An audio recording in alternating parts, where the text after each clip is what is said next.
ဒါတော်သားတွေရိုက်တဲ့နေရာပေါ့နော်တော်သားတွေတပွင့်နေရ Universal Studio ကတော့တို့မနက်ဖြန်မှလာမယ်မနက်ဖြန်မှလာပြီးတော့ rice တွေစီးပြီးတောင်းကြရမယ်ဒီနေ့ကတော့အေးငြိမ်ငြိမ်လေးပေါ့နော်ဟိုဟာရေသူမလေးနဲ့တူအောင်တော့မှဒီလိုလေးဝတ်ထားအကွာမရင်းရောင်လေးနဲ့ဘယ်မှာလဲပလဲဆွဲချိုးလေးနဲ့ဆွဲထား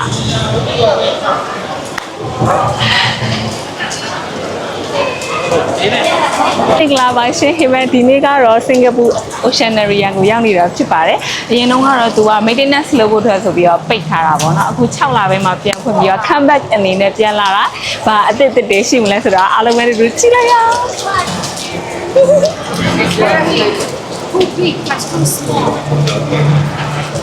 အရင်ပြောရဲ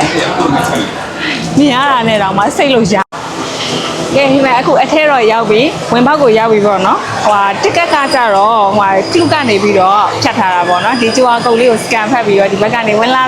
ပြီးတော့ဒီဝင်ပေါက်ကိုရောက်ပြီ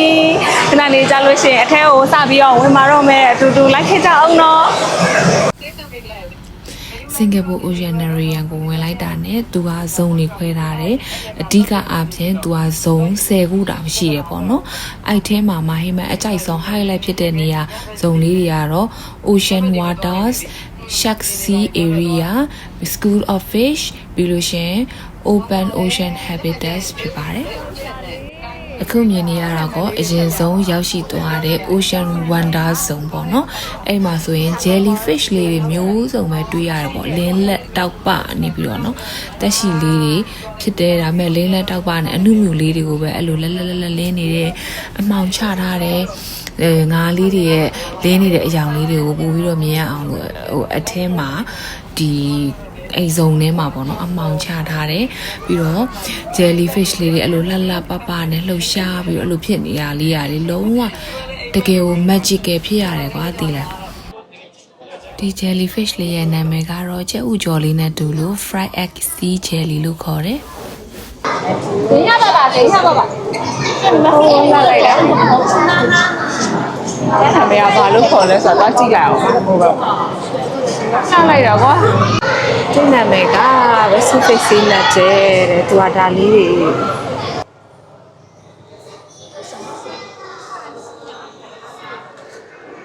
ဝါဟိုကရသက်ရှုံမိုးပဲရပါပဲရှင်အရင်ကြိုက်တယ်ယူလာကိုကြိုက်တယ်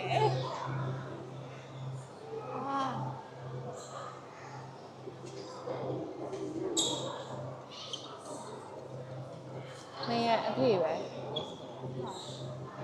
သူ့နာမည်ကတော့ Moon Jellyfish လို့ခေါ်ပါတယ်အခုရိုက်ထားသမျှတွေကတော့ Ocean Wonder Zone ထဲမှာတွေ့ရတဲ့ Jellyfish လေးတွေပါ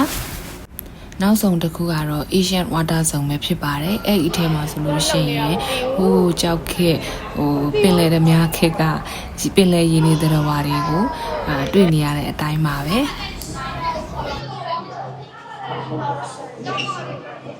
ကျဲငါဆိုလို့ရှိရင်ရေသူမကတ်တုံးကားလေးတွေမှာပဲတွေ့ဘူးပြီးတော့ချောင်းသာတော့ငွေဆောင်တို့မှာလည်းအခွန်ကြောက်တူပဲတွေ့ဘူးတဲ့ကျမတို့ကတော့အရှင်လက်လေးကိုအဲ့လိုမျိုးတွေ့ထိပြီးတော့ကြည့်လိုက်ရတဲ့အခါမှာလေအရန်ကိုနှလုံးပီတီကုန်းစီထိပေါ့ရှင်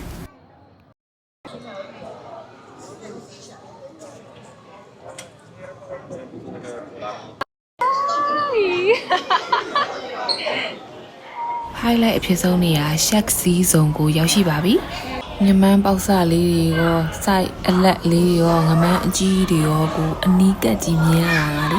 အရန်ကိုစိတ်လိုရှာစရာကောင်းပါတယ်ရှင်။ချက်စရာကောင်းတာလေးတစ်ခုပြမယ်နော်။ကဲကြည့်ပါအောင်ကွယ်ဘယ်လောက်လှလဲ။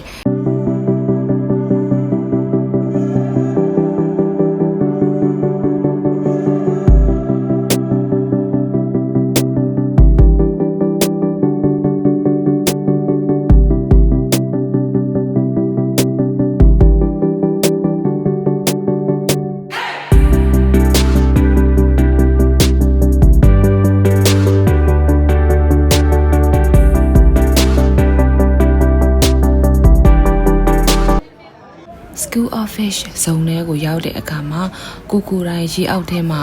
ဒိုင်ဗင်ထိုးပြီးရေငုပ်ပြီးတော့ငါးလေးတွေကိုအနီးကပ်ကြည့်နေရတယ်လို့ခံစားရပါတယ်ရှင်။ ရောင်စုံငါးတိတိလေးတွေကိုအဲ့လိုမျိုးအစုလိုက်ကလေးတွေ့ပြီးတော့သူတို့လှုပ်ရှားနေတဲ့မြင်ကွင်းလေးရလေအရန်ကို peaceful ဖြစ်ပါတယ်ရှင် squirrel fish လေးတွေကတော့အလင်းရောင်ကိုကြောက်လို့အမှောင်ထဲမှာပဲအဲ့လိုပုံနေကြပါတယ်သင်္ဘောပြက်ကြီးတွေအောက်မှာငါးလေးတွေတွားနေတဲ့ပုံစံမျိုးဖန်တီးထားတာကလည်းတကယ်တိုက်တန်းနဲ့အောက်ထဲရောက်သွားသလိုပါပဲဒီနေရာကတော့ shipwreck habitat လို့ခေါ်တဲ့ဇုံဖြစ်ပါတယ်။သင်္ဘောပြက်အပြင်စင်တွေနဲ့တန့်ကြီးတွေရှိတယ်။ရေထဲမှာသင်္ဘောပြက်ကြီးတွေကိုထားပြီးတော့ငါးလေးတွေလှုပ်ရှားနေတာလေးတွေကိုမြင်ရတယ်။